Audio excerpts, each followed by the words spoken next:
근데 자식이 내 고통, 내가 당하는 고통보다 더 힘든 게 내 자식이 고통을 당하는 일입니다.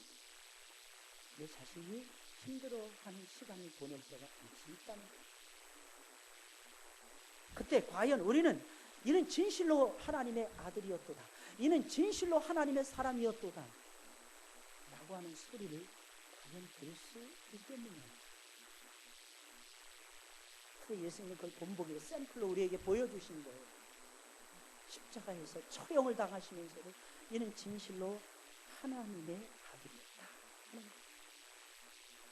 우리도 잘되고 형통할 때만 하나님의 사람이다, 저 사람 잘하는 사람이야, 저 사람 못하는 사람이 아니야, 저 사람은 신실한 사람이야, 저 사람 뭔가 있어, 저 사람 칭찬받아 마땅한 사람이야.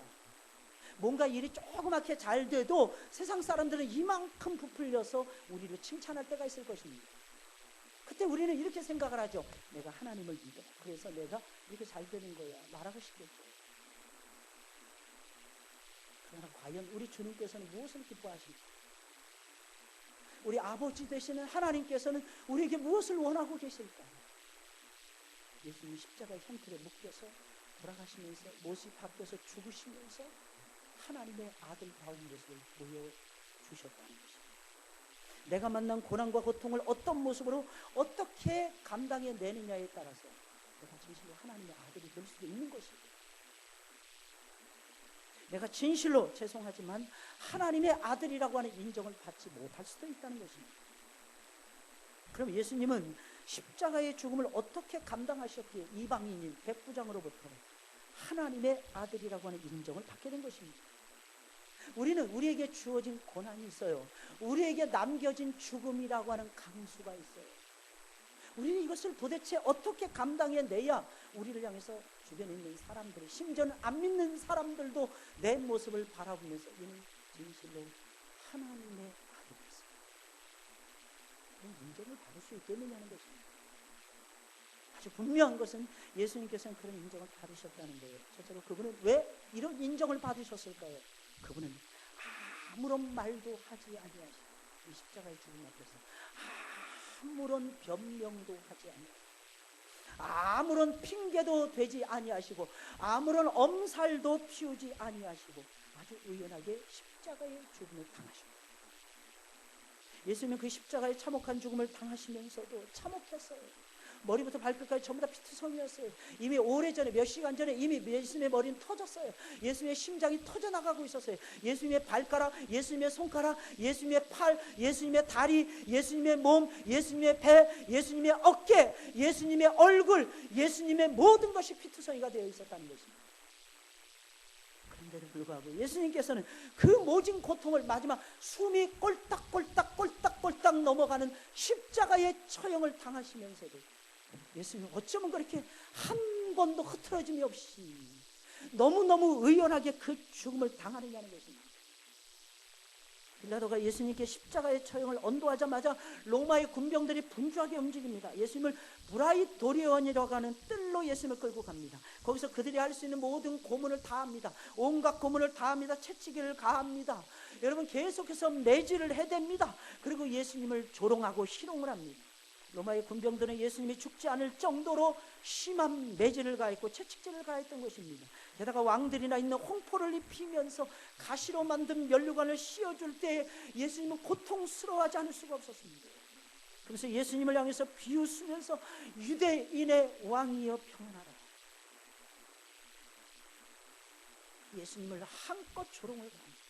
게다가 그들은 예수님의 얼굴에 침을 뱉습니다. 예수님을 향해서 욕지거리를 해댑니다. 칼대로 예수님의 머리를 내리칩니다. 그런 다음에는 홍포를 벗기고 다시 예수님이 예전에 입으셨던 그 옷으로 갈아입히고는 무거운 통나무에 십자가를 치워서 골고다 언덕으로 끌고 갑니다. 그러나 예수님은 그 모진 고난과 고통의 시간을 견뎌내시면서 당하시면서도 예수님은 한마디 불평도 안 하십니다. 예수님은 한마디 원망의 말씀도 하지 않아요. 예수님은 그저 묵묵히 그 모진 고난을 감내하십니다. 골고다 언덕에 오르자 군병들은 예수님의 손과 발에 대못을 박습니다. 그리고 예수님을 십자가에 매달아 버립니다. 주님이 십자가에 달리시자 지나가는 사람들은 예수님을 향해서 그냥 지나가지 않고 머리를 흔들면서 예수님에게 욕지거리를 해야 됩니다.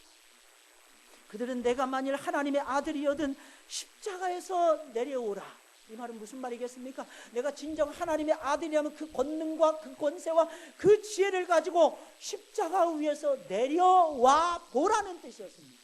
내가 과연 할 수 있는지 우리에게 보여주라는 것이었어요. 그러면 우리가 믿겠나이다 라고 하는 고백이었어요. 그러자 곁에 있었던 대제사장들과 서기관들도 그 모든 말에 동의를 합니다. 저가 남은 구원하였을 때 자기는 구원하지 못하는 거예요. 조롱하는 거예요. 지금 십자가에서 내려오라. 그러면 우리가 믿겠노라 라고 말하면서 예수님을 비웃습니다. 로마의 군병들과 대제사장들과 장로들과 유대인들은 완전히 한 통속이 되어 있었던 것입니다.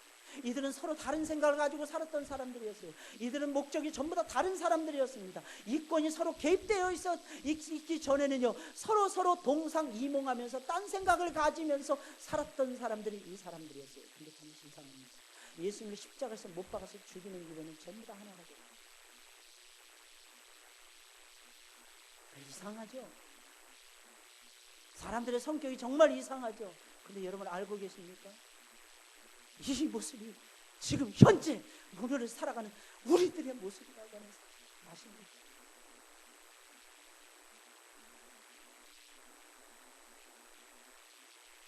로마의 군병들, 대제사장들, 유대인들, 장로들, 바리새인 완전히 다른 분야의 사람. 근데 참 이상합니다. 하나님의 아들이신 예수 그리스도를 십자가에 못 박아서 죽이는 이 일에는 하나가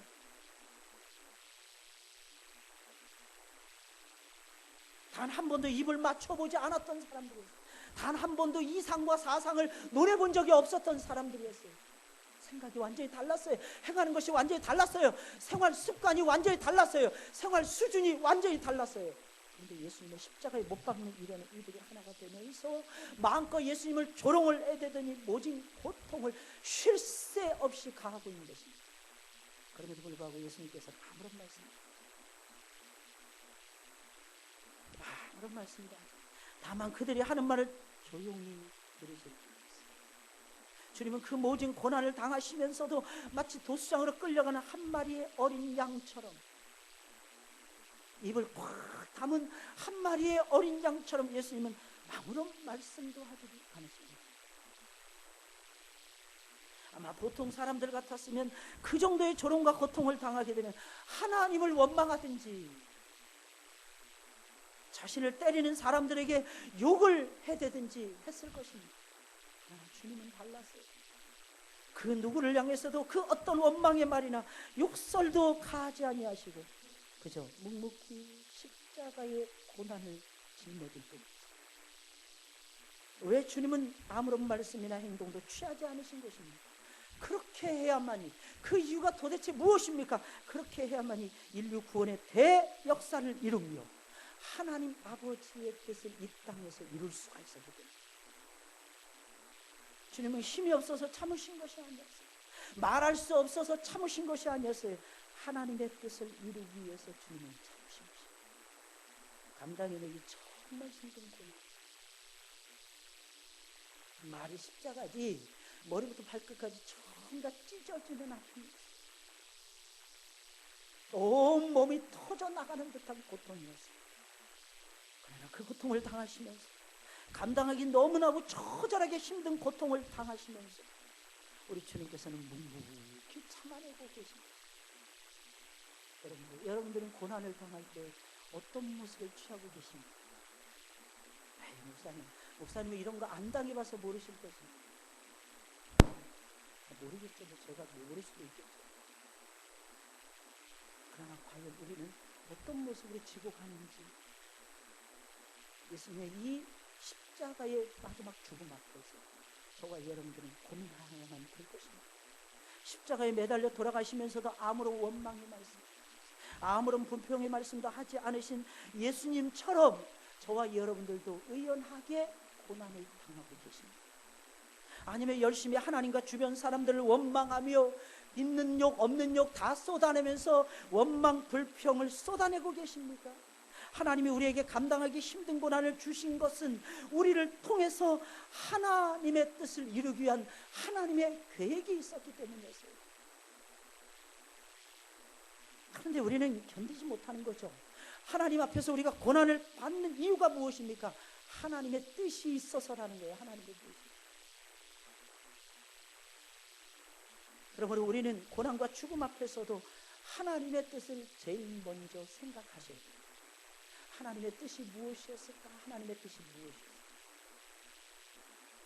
무엇이었을까? 출애굽기의 말씀을 보게 되면 갑자기 모세를 하나님이 내려보내십니다. 애굽으로 내려가라고 설득하십니다.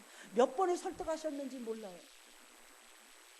그런데 갑자기 길의 숙소에서 하나님이 나타나시더니 모세를 죽이려고 하십니다. 많은 사람들이 그 대목을 보면서 이게 도대체 무슨 말이냐는 거예요. 이게 도대체 무슨 말인지 이해를 못하는 거예요. 하나님이 설득해서 보내실 때는 언제고 마음에 안 든다고 하나님께서 죽이려고 하시냐. 그 안에 십보라 순식간의 행동, 거의 뭐 제가 봤을 때 초스피드의 행동을 취한, 약간 과장되게 표현해서 한 1분도 걸리지 않았던 것 같아요. 갑자기 아들의 바지가랑이를 벗어 제끼더니 갑자기 아들의 생식기에서 자르는 것이었어요. 그러면서 할례를 행하면서 그 자른 부분을 하나님께 던져버리는 것입니다. 그러면서 말을 합니다. 당신은, 모세를 향해서 말하는 게, 당신은 나의 피남편입니다. 순식간에 벌어진 사건이었어요. 할례를 당하는 아들이 깜짝 놀랐을 거예요, 여러분들. 그것을 쳐다보는 모세는 더더욱이나 놀랐을 것입니다. 왜 아십니까? 십보라가 깨달은 것이 있어요. 모세는 아마도 이방 땅의 게르손, 이방인에 대해서 대기돼서 하나님 앞에서 자기가 할 일을 하고 싶었어요. 근데 그때마다 십보라가 반대. 그것은 딱 한 가지였어요. 내가 당신한테 다 양보할 텐데 신앙적인 부분만, 여호와 신앙적인 부분만 나를 좀 따랐습니다. 내 아들들인데, 이 아이들은 하나님의 아들들인데 내 아들이 뭐고 하나님의 아들, 할례를 행하고 싶어요. 그러니까 십보라가 반대하고 미디안 대제사장 이드로가 반대했습니다. 왜 반대했을까요? 우리의 풍속에는 그런 일이 있을 수가 없어요. 그 할례를 통해서 하나님의 백성된 존재의 가치를 드러내는 것은 여호와의 종교가 유일했기 때문입니다. 고대 근동에서. 근데 참 신기합니다. 어떻게 해서 십보라가 그때는 순종을 했어요? 많은 학자들이 이야기를 해요. 그때 모세가 길의 숙소에서 열병에 걸려서 숨이 꼴딱꼴딱 죽어가고 있어요. 그럼 거기다가 하나의 상상이 하나가 더 덧붙여지더라고요. 모세가 죽어가면서 이렇게 말했을 거예요. 할례, 할례, 할례, 이렇게 말했을 거예요. 왜? 자기가 뭐 때문에 하나님 앞에 이렇게 치심을 당하고 하나님의 진노를 사게 되었는지 모세는 죽어가면서 알고 있었기 때문입니다. 하나님은 지금 모세를 샘플로 삼아서 보내는 거예요. 지금까지는 하나님이 40년 동안 봐줬어요. 아니 80년의 성상의 세월을 봐줬어요. 이제는 더 이상 안 된다는 거예요. 내가 이제는 200만 명이 넘고 300만 명이 가까운 이스라엘 백성들의 우두머리가 되어서 저들의 구원을 이루려면 내가 바뀌어지지 않으면 안 된다는 것이었습니다. 내가 나의 뜻을 내 가정에서도 행하지 않으면서 내가 어찌 나의 일을 감당해 내겠느냐는 것이 하나님의 생각이셨어요. 그래서 더 이상 하나님이 참지 못하신 것입니다. 근데 참 신기합니다. 십보라가 그것을 깨달았다는 거예요. 십보라가 무엇을 의미하는 것입니까? 자기 일상 속에서 일어나는 모든 일들을 십보라는요 하나님과 연결지어서 사고하는 능력을 갖추기 시작했다는 거예요. 여러분 우연이라고 생각하십니까? 여러분들의 삶 속에서 벌어지는 모든 일들이 우연이라고 생각하십니까? 내가 원하는 대로 기도했는데 잘 안 되고 있습니까? 아니 내 영적으로도 내가 다운이 되고 심지어는 육신적으로도 다운이 되고 있습니까? 여러분 도대체 무슨 이유입니까 도대체? 그걸 하나님과 연결지어서 여러분들 사고하는 습관을 가지고 계십니까 여러분들? 그렇지 않으면 우리 인생의 의미와 가치를 우리는 깨달을 수가 없습니다. 십보라는 대단한 여인이었어요. 비록 이방 여인이었지만 모세와 살은 흔적이 있었던 것입니다. 다시 말씀드리면 모세라는 사람은 대단한 사람이었어요, 여러분들. 하나님의 가시떨기에 불꽃 가운데서 부름을 받았지만 그때부터 말씀의 사람이 되었던 것이 아니었어요, 여러분들. 그는 처음부터 요괴벳의 품속에 있을 때부터 말씀의 인물이었던 것입니다. 그래서 광야를 지나면서 미디안에서 양을 치면서도 하나님 앞에서 뭘 던졌냐? 십보라에게 이건 하나님과의 관계야. 이건 하나님의 말씀이야. 우리의 조상들이 행했던 일이야. 그대도 행해야 돼. 내 새끼들도 행해야 돼. 말씀을 들려주었다는 뜻이에요. 그게 말씀의 파워예요. 말씀의 파워가 뭔 줄 아십니까? 다른 사람보다 잘 먹고 잘 살고 이게 말씀의 파워인 줄 착각하십니까, 여러분들? 그래서 나는 편안하게 잘 먹고 잘 사니까 나는 하나님과의 관계가 똑바로 되어 있어 착각하고 계십니까? 예, 대단한 착각들입니다. 정말 중요한 건 말씀이 떠올라야 되는 거죠. 그리고 부족하고 모자라도 말씀 들고 하는 거예요. 나 혼자서도 가정에서 예배 드리는 거예요, 여러분들. 자식들과 함께도 모아놓고 예배 드리는 거예요, 여러분들. 말씀을 자식들과 나눌 줄 아는 부모, 그 부모가 진정한 말씀의 사람이고 하나님이 함께하는 사람이고 하나님과 동행하는 하나님의 종인 거예요. 제발 여러분들 깨어있기를 예수님의 이름으로 축원드립니다. 아주 간단해요, 여러분들. 하나님과 나는 동떨어져 있지 않고 예수님이 그것을 인지하고 계세요. 나는 하나님 고난을 받아도 견딜 수 있었던 그 위대한 능력, 그것은 어디에서 나오고 있었습니까? 하나님의 뜻을 생각하고 고민하는 그 성숙한 신앙의 모드 속에서 나옵니다. 그 어떤 원망의 말도, 그 어떤 불평의 말도 하지 않고 묵묵히 고난을 당하셨어요. 왜? 그것이 곧 아버지의 뜻이었기 때문에. 그래야 인류 구원의 위대한 일이 없어요. 둘째로 주님께서는 다른 사람을 위해서 기꺼이 당신의 몸을 버리는 위대한 사랑을 보여주면서 죽으셨기 때문에 이걸 하나님의 아들 된 이런 모습을 누가 보았느냐?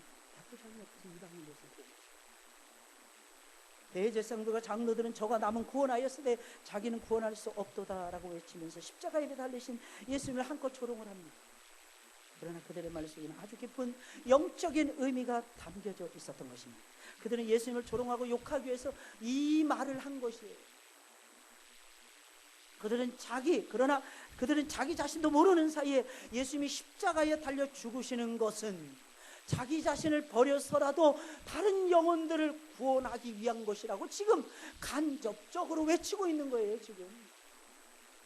그들은 예수님을 조롱하는 자신들의 말을 통해서 예수님이 자신을 위해서 십자가에 달리시는 것이 아니라 온 세상 사람들의 구원을 위해서 자신을 버리는 죽음의 길을 선택하였노라 라고 외치고 있는 거예요, 여러분들. 그래서 여러분들 믿으셔야 돼요. 믿는 내 입을 통해서만 예수 그리스도가 증거되는 것이 아니라 안 믿는 사람들의 이상한 말을 통해서도 예수님은 증거되고 있다는 사실. 이유가 무엇입니까? 예수님이 주인이시기 때문에, 온 세상의 주인이시기 때문에. 예수님은 왜 십자가에 매달려 처절한 고통을 당하신 것입니까? 자신을 구원하려고? 자신의 능력을 과시하기 위해서? 절대로 아닙니다. 예수님은 자신의 모든 것을 버려서라도 다른 사람의 영혼을 구원할 수만 있다. 그래서 예수님은 그 구원의 목적을 가지시고 자기를 버리는 사랑을 보여요. 이 사랑을 깨달았던 사도 요한은 외치는 거예요. 요한일서 4장에서 외치는 거예요. 하나님의 사랑이에요. 우리가 먼저 그분을 사랑하신 것이 아니라 그분이 우리를 먼저 사랑한 것입니다. 끝까지 고백을 할 수밖에 없어요. 주님은 사랑하는 사람들을 구원하기 위해서 매달리셨어요. 결코 자신이 하나님의 아들이심을 과시하기 위해서 예수님은 무모하게 사람의 몸을 입고 내려오신 거 아니에요. 센치멘탈해가지고 예수 그리스도께서는 감정에 붙들려서 십자가에 자기 자신을 버리셨던 감성적인 메시아도 아니었습니다. 그분은 진정 우리를 사랑하셨기 때문에, 그분은 진정 우리를 향한 사랑이 가슴 속에서 불타고 있었기 때문에 그렇게 당신이 죽지 아니하십니다. 이 영혼도 구원할 수 없다는 것을 아십니다. 주님은 그 위대한 사랑을 보여주시면서 십자가 위에서 숨을 거두셨던 것입니다. 그래서 고백하잖아요. 그게 얼마나 처절했으면 엘리 라마 사박, 나의 하나님 어찌하여 나를 버리시나요? 그 사랑이 더 앞서가는 거예요. 그 사랑이 더 위대해요. 사실 우리도 그렇죠. 좁은 문을 들어갑니다. 좁은 길을 갑니다. 힘들고 어려워도 힘을 내면서 주님들을 따라가려고 아우성을 치면서 우리 몸부림을 칩니다. 이유가 무엇입니까? 날 향하신 그분의 사랑이 내 영혼을 움직입니다. 날 향하신 그분의 놀라우신 사랑이 내 몸을 움직입니다. 끌고 가는. 그래서 거기에 매달려 이 모든 것을 지켜봤던 백부장은 말할 수밖에 없어요. 사랑을 하려면 이 정도는 이 백부장의 생각이었을 것입니다. 내가 종교는 없더라도, 내가 비록 기독교라는 종교는 아닐지라도, 내가 만약에 종교에 귀의를 한다면 나는 이 예수가 갖춰주는 내가 이 종교를 믿어야지 결심하면서 그런 말할 수밖에 없었던 것입니다. 이는 진실로 하나님의 아들이에요. 하나님의 전설에 의하면 주님의 이러한 희생적인 사랑을 지켜보았던 백부장은요, 이후에는 예수 그리스도의 신실한 제자가 되었다고 합니다. 예수님의 신실한 제자가 되어서 죽는 그날까지 온 마음을 다해, 온 힘을 다해, 온 생명을 다해, 온 힘을 다해서, 온 삶을 다해서 예수 그리스도를 섬겼다가 합니다. 네, 그 사랑을 맛봤어요. 간혹가다 그러죠. 오래 믿다 보면 내가 이 정도면 됐어. 나 지금까지 잘 따라왔어. 또 주변에 있는 사람들이 이야기합니다. 야, 네가 무슨 전도사야? 네가 무슨 목사야? 제가 아는 분이요, 매일 출근합니다. 매일 출근해요. 매일. 많은 사람들이 이야기를 합니다. 당신 왜 그렇게 살아? 뭐 때문에 매일 출근해? 그분은 고백을 하기를 뭐라고 고백하는지 아십니까? 내가 이 일을 하지 않으면 무슨 일을 하나님 앞에 하겠습니까? 이렇게 가시더라고요. 따라가더라고요. 교회 집사님이세요. 제가 아는 권사님은 어떨 때 전화통화를 하면 어디십니까? 항상 교회에서. 왜 교회에 계십니까?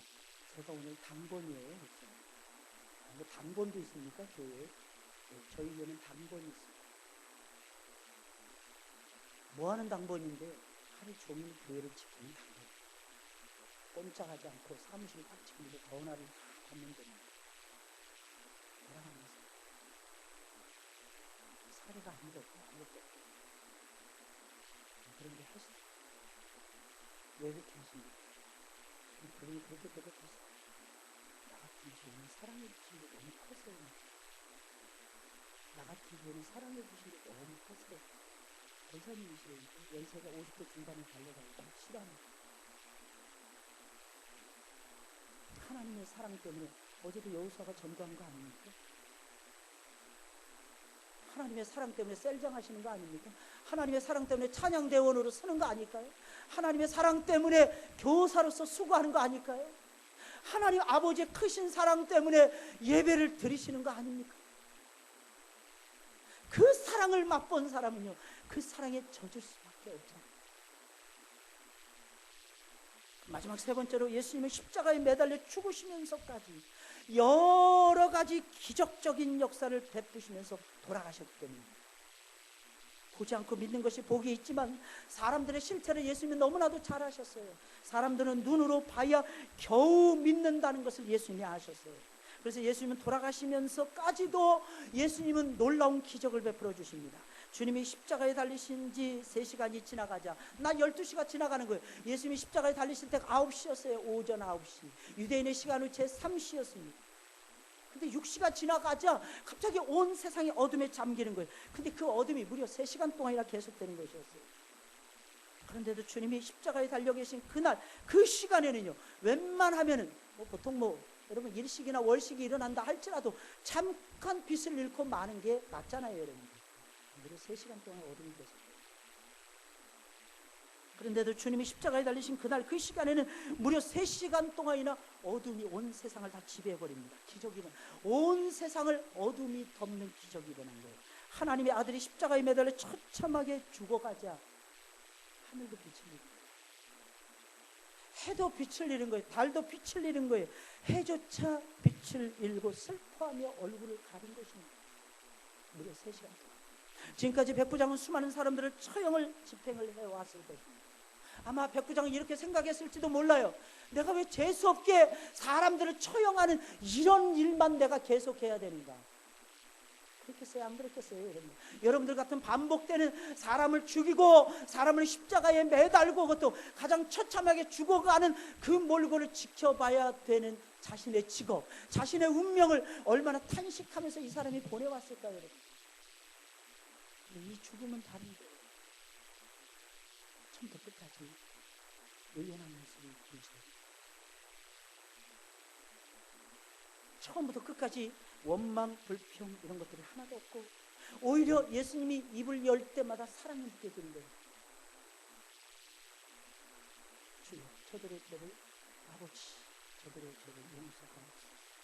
저들이 하는 것을 저들이 알지 못하고 내가 오늘 나와 함께 나그네에서 것입니다. 요한아, 보라, 내 어머니는 여자여 보소서, 아들입니다.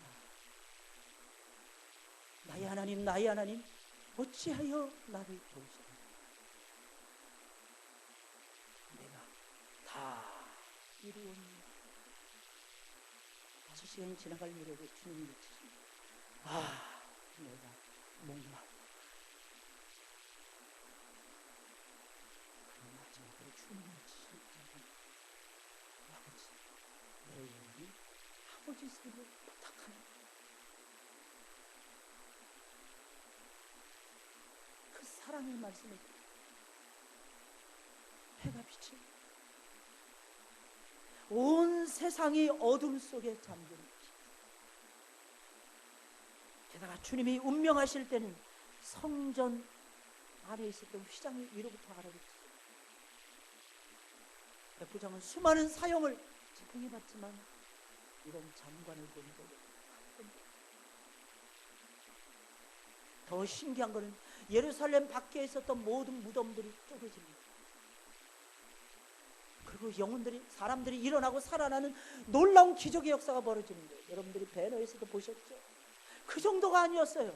예수님이 십자가에 달려서 어둠이 캄캄함이 온 세상에 임하는 그 시점에 전설에 의하면, 역사가 요세푸스의 증언에 의하면 그 십자가를 바라보던 모든 사람들의 형벌이 사라지고 모든 사람들의 질병이 고침을 받는 놀라운 기적의 역사, 기적의 장관이 연출이 되어졌다는 거 아니겠습니까? 얼마나 놀라운 일이에요. 그러니 그분을 바라보면서 어떤 태도를 보여야 되는 것입니다.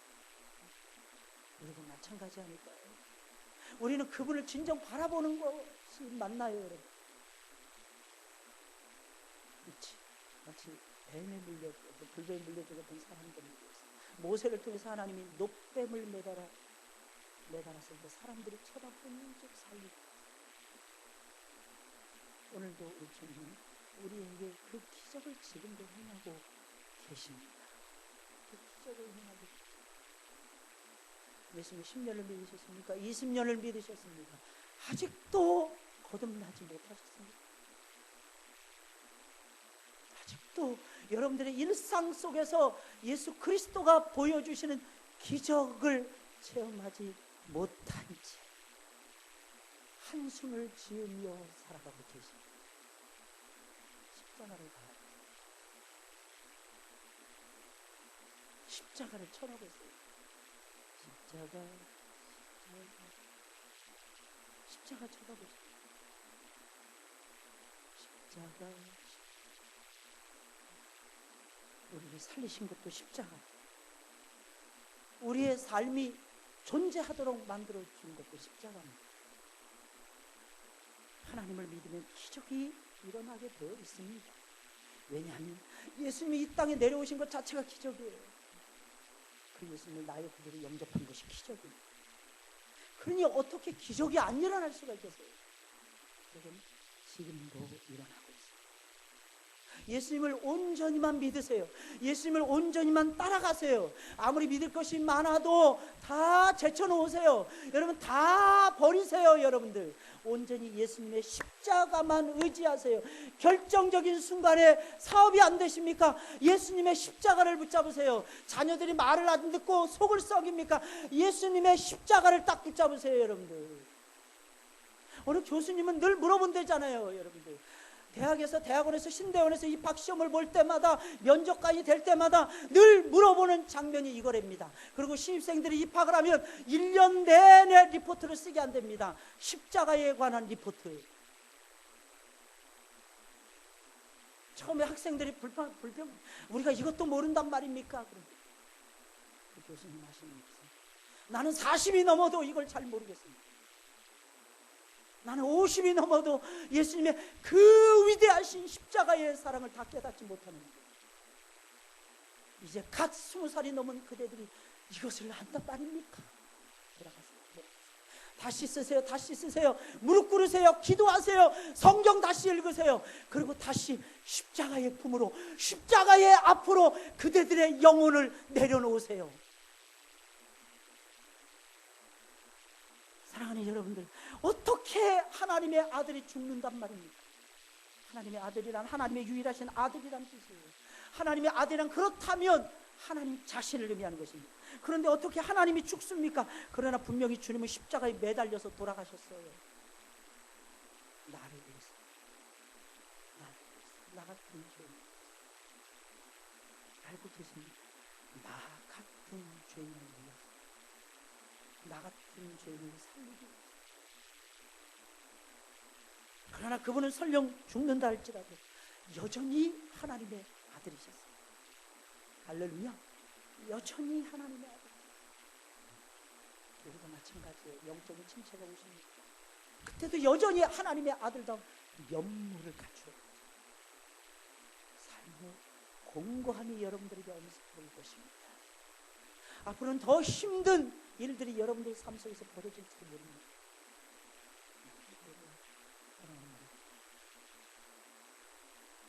하나님의 아들 다음을 놓치지 마세요. 원망과 불평한 것은 이방인들이 하는 짓이에요. 이방인들이 하는 짓이에요. 내 하나님, 내 아내, 고난 앞에서도 죽음 앞에서도 의연하신 그분이 살아계세요. 내 안에 하나님의 폭발하시는 온 세상을 바꿔 놓고야만은 위대하신 사랑의 흔적이 지금도 있습니다. 하나님의 역사를 체험한 나의 거듭난 영혼이 지금도 살아있어요. 그럼 어찌 그분 앞에서 원망할 수 있어요?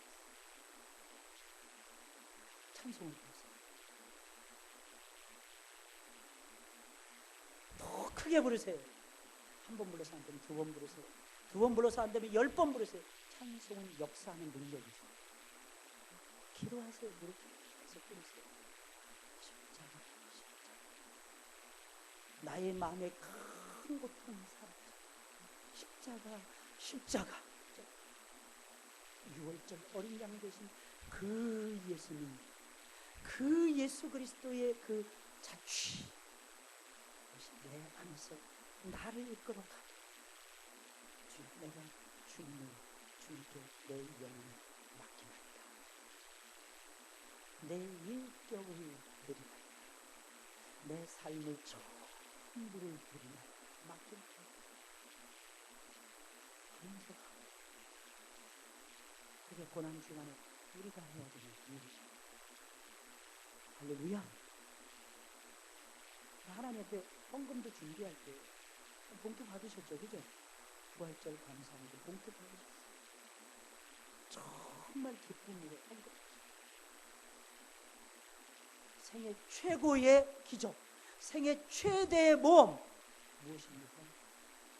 십자가에 달리신 주님을, 십자가에 달리신 주님을 체험한 것, 그분을 나의 구주로 영접한 위대한 사람. 그 기적을 우리가 맡고 그러면 어떻게 하나님께 예배를 하루 어떻게 보내야 되는지, 고난주간은 어떻게 지나가야 되는지 고민하시면서 정말 영적 각성, 영적 부위의 계기를 삼고 기울이는 축원을 드립니다. 정말 영적으로 각성. 우리 찬송을 부르겠습니다. 우리 찬송 146장입니다. 146장에 저 멀리 푸른 언덕에 그 십자가에